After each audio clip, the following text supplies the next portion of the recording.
बिस्मिल्लाहिर्रहमानिर्रहीम, अस्सलाम वालेकुम। मेरा नाम मुनीफ फारूक है और आप देख रहे हैं Munif Farooq official YouTube channel को लाइक सब्सक्राइब शेयर कीजिए, बेल आइकन को प्रेस कीजिए। जो आम खबरें हैं आपके सामने रख देते हैं। फवाद चौधरी साहब की पेशी, उसके बाद उन्होंने क्या कहा, उसके ऊपर आपके सामने रखूंगा कि फवाद चौधरी साहब को एक्चुअली ये मसला आ क्यों रहा है, उनको ये मसाइल हैं क्यों। शेर अफजल मरवत इस वक्त पाकिस्तान तहरीक इंसाफ के अंदर मेरे ख्याल में अपने चेयरमैन से भी ज़्यादा, यानी गौर खान साहब से भी ज़्यादा अगर कोई मुतहरिक शख्सियत हैं तो वो शेर अफजल मरवत साहब हैं। शेर अफजल मरवत साहब ने गो कि ये कह दिया है अपने वर्कर्स कन्वेक्शन के अंदर कि इमरान खान साहब की हिदायत है कि जो लोग फ़ौज के ख़िलाफ़ बात करते हैं या फ़ौज के ख़िलाफ़ नारा लगाते हैं उनको बिल्कुल पार्टी से दूर कर दिया जाए। इवन सोशल मीडिया पर भी उनकी इंकरेस्ट नहीं होनी चाहिए। तो फिर शेर अफजल मरवत साहब का रास्ता क्यों रोका जा रहा है। कल एक एपिसोड हुआ जिसमें ट्वीट आई पाकिस्तान तहरीक इंसाफ के ऑफिशियल ट्विटर हैंडल से, फिर उसके बाद ट्वीट आई कि नहीं वो महफूज हैं, उनको इंटरसेप्ट किया गया, किस हद तक किया गया, वो कैसे उन्होंने जान बचाई और अब आगे उनके लिए क्या है, ये मैं आपके सामने रखूँगा। मियां नवाज शरीफ फिर वही बातें दोहरा रहे हैं जिनके बारे में मैंने गुज़िश्ता रोज़ बात की थी। खैर अब तो वो मज़ीद पीछे चले गए। उन्होंने कहा कि भाई क्यों निकाला गया उनकी हुकूमत को, और ऐसे इस तरह के मामलात के इस तरह के हालात नहीं चल सकते। खैर मियां नवाज शरीफ साहब जो कह रहे हैं उस पर भी बात करूंगा। बिलावल साहब ने कहा कि जो 3 दफ़ा तीर नहीं चला, उन्होंने कामयाब नहीं हो सके, जो फेल हो गए, वो चौथी दफ़ा क्या तीर चलाएंगे। तो इशारा मियां नवाज शरीफ साहब की जानिब है।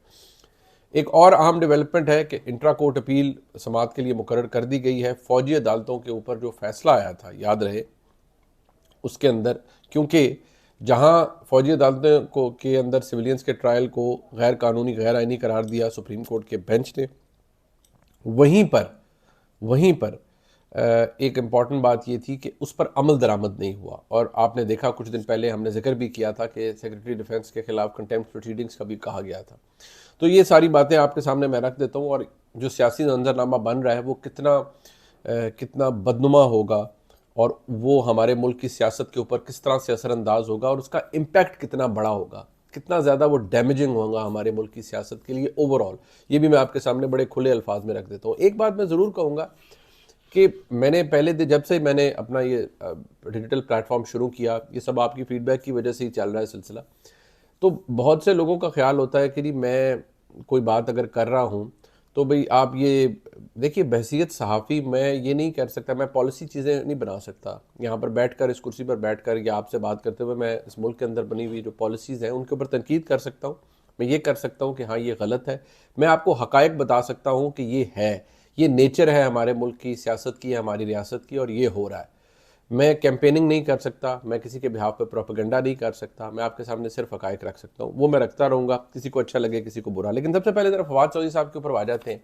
फवाद चौधरी साहब ने जो कहा है पहले आप वो सुन लीजिए। मैं तो नवाज शरीफ साहब से यही कहना चाहूँगा कि 40 साल के बाद मजलिस शूरा और एक नामज़द इदारे के ज़रिए उन्होंने दोबारा इक़्तिदार में आना है, तो उसका क्या फ़ायदा होगा। मुल्क में सिलेक्शन प्रोसेस को रोक के इलेक्शन प्रोसेस शुरू करना चाहिए और फासले कम करें। अदरवाइज जो है जो कुछ हो रहा है वो दुनिया में मजाक ही बन रहा है। अब देखिए, बात यह है कि फवाद चौधरी साहब ने ये आज यहाँ तक कैसे पहुँचे। फवाद चौधरी साहब एक, मैं समझता हूँ पाकिस्तान की सियासत के अंदर जो एक स्लाइटली मतलब यंगर लॉट है ना, वो बूढ़े, बहुत बूढ़े तो नहीं है, वो 40s के अंदर हैं, मिड 40s में होंगे। अब अगर देखा जाए तो वो, मैं समझता हूँ कि पाकिस्तान की सियासत में ज़हीन लोगों में से, ज़हीन सियासतदानों में फवाद चौधरी हैं। लेकिन फवाद चौधरी साहब जैसे शख्सियत जो कि एस्टैब्लिशमेंट को भी जानती है, इस मुल्क की रियासत को भी जानती है, रियासत के अंदर जो ताकत है उसको भी जानती है, वो किस नहज तक पहुँचे और फवाद चौधरी साहब ने क्या क्या गुफ्तगू की, वो आप ज़रा मुलाहिज़ा फरमा लीजिए। वो इसलिए कि जब ये चीज़ें होती हैं जो कि बेसिस बनती है, मेरा मकसद यही होता है कि आपको एटलीस्ट जो फैक्ट्स हैं वो बताऊं कि कौन सी चीज़ कहाँ से ट्रिगर होती है। आप ज़रा फवाद चौधरी साहब की एक क्लिप्स देखिए जिनमें वो बड़ी शोला बयानी कर रहे हैं और फिर वो किसी के बाप को कह रहे हैं कि फ़लाने के बाप से लेंगे आज़ादी और ये और वो फ़लान, क्या फरमा रहे, सुनिए।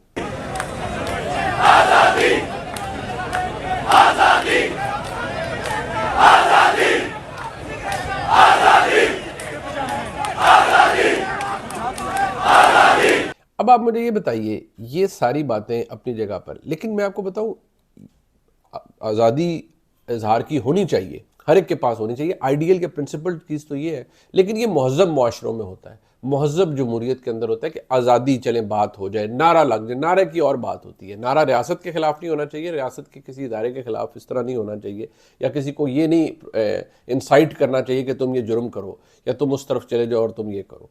जो हालात बने वो हमारे सामने।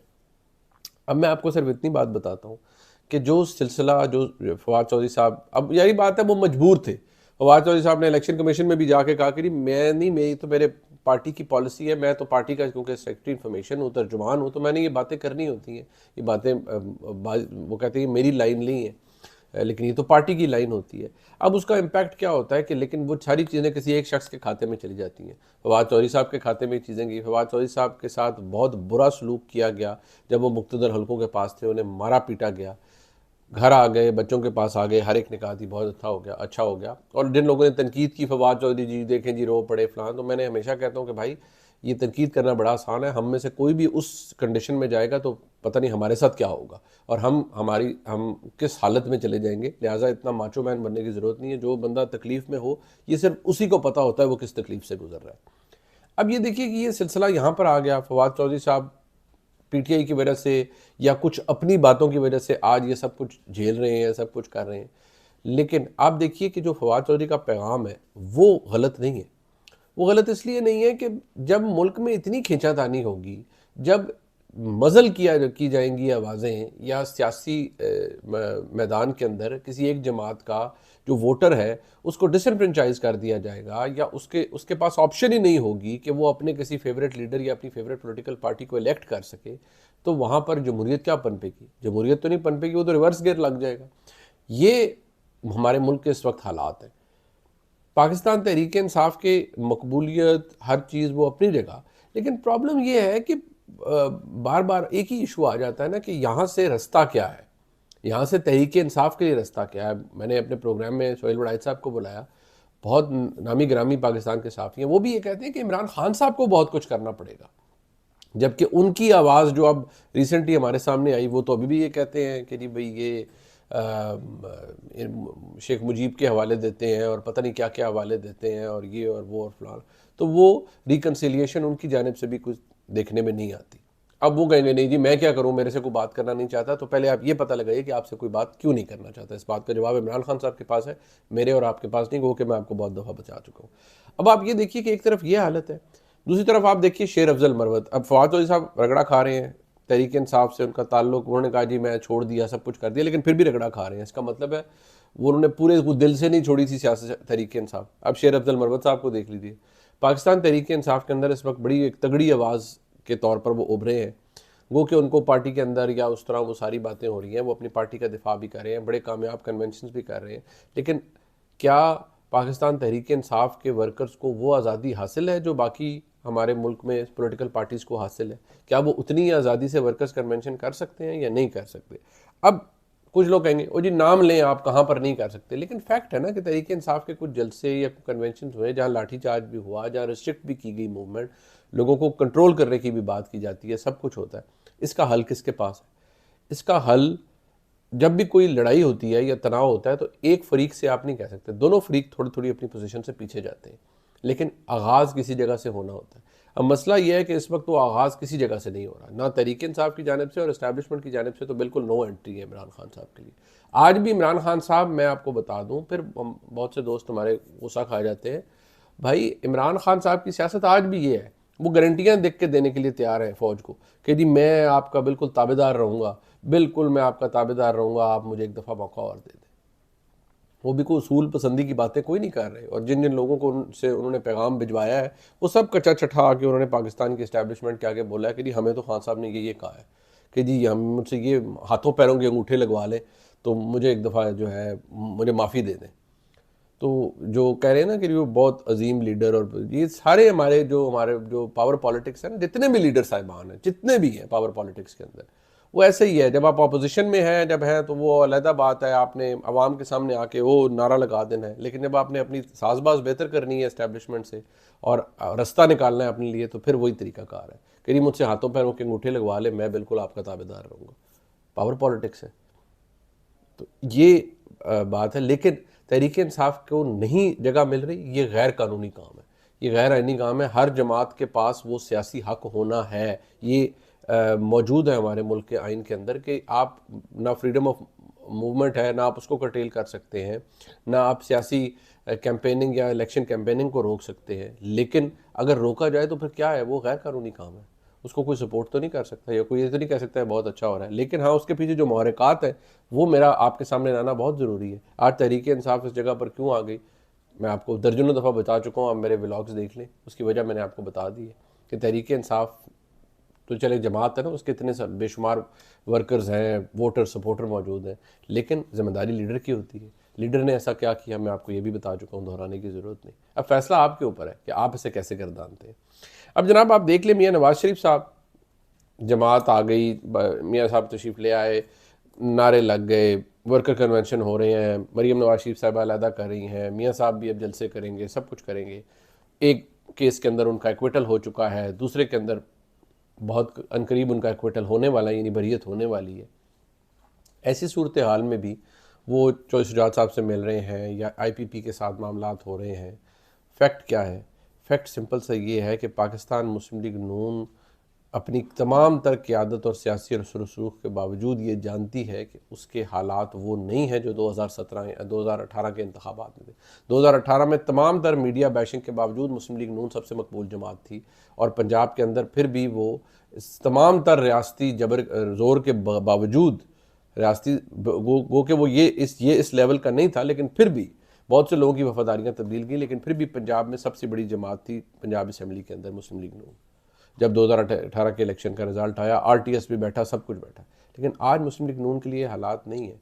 हाँ, वो हालात कैसे तब्दील हो रहे हैं, वो ऐसे तब्दील हो रहे हैं कि जब आपका रिवायती हरीफ, आपका तगड़ा हरीफ मैदान में नहीं होगा या खेलने की पोजीशन में नहीं होगा, तो मैच तो फिर आप नहीं जीतने। वो ये तकरीबन समझे एक तरफा मैच होगा। पीपल्स पार्टी तो मुकाबला करने से रही पंजाब के अंदर मुस्लिम लीग नून का, तो उसका रिजल्ट आपके सामने आएगा। अब ऐसी सूरत हाल में जो हालात हैं वो आपको किस तरफ लेके जा रहे हैं? वो आपको इसी तरफ लेके जा रहे हैं कि ठीक है जी, एक हुकूमत बन जाएगी, उसकी अखलाकी वैल्यू कितनी होगी, उसकी जो दुनिया के सामने उसकी मॉरल वैल्यू क्या होगी। मैं नहीं समझता कोई उसको अच्छे अल्फाज में देखेगा या करेगा। जो देखा जाएगा अब जैसे ये इलेक्शन होगा, या तो हो ना जी कि गुंजाइश निकले, फेयर एंड फ्री हो, या चले कम से कम एक PTI के पास भी एक साइजेबल नंबर है, अल्लाह करे ऐसा हो। लेकिन मुझे पता नहीं क्यों लगता है कि वो नहीं ऐसा होगा। जब नहीं होगा तो चले, आप पाकिस्तान के अंदर तो एक हुकूमत बन जाएगी, लेकिन दुनिया के अंदर भी तो हम ग्लोब पर भी, जो ग्लोब है उसके ऊपर भी तो एग्जिस्ट करते हैं ना।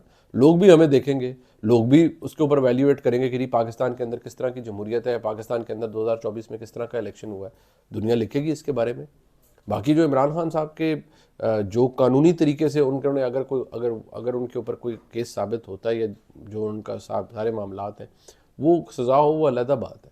हाँ, ये बात फैक्ट है कि इमरान खान साहब को पहला मौका मिला है, और उसमें ये फरा गोगी शोगी और ये जो पंजाब का चैप्टर और ये जो अलकादर ट्रस्ट और ये सब कुछ ये सरफेस हो गए हैं ना, ये उबाल की तरह बाहर आए हैं और उठे, और हर एक को नज़र आ रहा है कि ये क्या हुए। अब वो कहते हैं कि नहीं जी वो तो प्राइवेट इंडिविजुअल के पैसे थे। बिल्कुल प्राइवेट इंडिविजुअल के फैसले, तो फिर शहजाद अकबर साहब की प्रेस कॉन्फ्रेंस का क्या तुक बनता था, फिर उसका कैबिनेट में आने का क्या तुक बनता था, अगर वो प्राइवेट इंडिविजुअल का एक काम है जो उन्होंने एक पैसा भिजवाया पाकिस्तान, वो तो हज़ारों ट्रांजैक्शंस पाकिस्तान के अंदर होती होंगी इस तरह, तो कैबिनेट के अंदर करने का क्या ज़रूरत है, और शहजाद अकबर साहब को इसकी क्लेम करने का क्या ज़रूरत है कि देखें जी वो पैसा पाकिस्तान आ रहा है और हम लेकर आ रहे हैं। What was the purpose? लेकिन आप देख लें, वो अब ये चीज़ें सरफेस हुई हैं, ये खाते में हैं पाकिस्तान तहरीक इंसाफ की, लेकिन ये वो तमाम चीज़ें हैं जिनके बावजूद पाकिस्तान तहरीक इंसाफ कम अज़ कम उस पोजीशन में हो सकती थी कि वो 2018 की मुस्लिम लीग नून होती। यानी कि प्रॉब्लम भी है, इमरान खान साहब चलो जी मुकदमों का सामना कर रहे हैं, जेल में भी हैं, लेकिन पार्टी मौजूद है और वो एटलीस्ट किसी तरह से एग्जिस्ट कर रही है। यहाँ तो जो हो चुका और जो तहरीक इंसाफ ने खुद अपने साथ कर दिया, उसका नतीजा आपके सामने है। अब who is to be blamed? लोग कहते हैं जी एस्टैब्लिशमेंट को ब्लेम करें। हाँ जी, एस्टैब्लिशमेंट को ब्लेम करें, तो मैं कहता हूँ एस्टैब्लिशमेंट की आज को भी ब्लेम करें, और फिर 2018 वाली है उसको भी ब्लेम करें। फिर जरदारी साहब कहेंगे भाई नहीं 18 वाली नहीं 13 वाली को भी ब्लेम करो। फिर जो 13 वाले होंगे वो कहेंगे जी मुशर्रफ साहब को भी ब्लेम करो। तो इसके अंदर जो एक परमानेंट रोल है वो पाकिस्तान की एस्टैब्लिशमेंट का है, उससे तो कोई इनकार ही नहीं है। लेकिन वक्त ब वक्त जो सियासतदानों ने अपनी सर्विसेज प्रोवाइड की हैं टू दी एस्टैब्लिशमेंट, किसी दूसरे को गिराने के लिए और किसी दूसरे को मैदान से निकालने के लिए, वो भी तो वैल्यूएट करें। ये जी आज का हमारा व्लॉग था। इंशाल्लाह बहुत जल्दी आपसे दोबारा मुलाकात होती है। आप जितना मर्जी बात कर लें या जितना कर लें, पाकिस्तान की सियासत के अंदर ये डेवलपिंग स्टोरीज़ है, ये एवर डेवलपिंग है और डेवलप होती नहीं की। और आपको मेरा मकसद ये है कि जो रियलिटी है वो आपके सामने रखी जाए। इस व्लॉग को लाइक सब्सक्राइब शेयर कीजिएगा। बहुत शुक्रिया।